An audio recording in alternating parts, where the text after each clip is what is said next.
সেই রব্বানা এই দুনিয়ায় পাঠাইয়া কেন থাকতে দিবানা।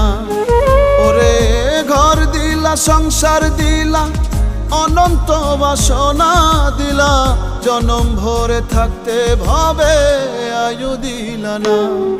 সেই রব্বানা এই দুনিয়ায় পাঠাইয়া কেন থাকতে দিবানা। সেই রব্বানা এই দুনিয়ায় পাঠাইয়া কেন থাকতে দিবানা।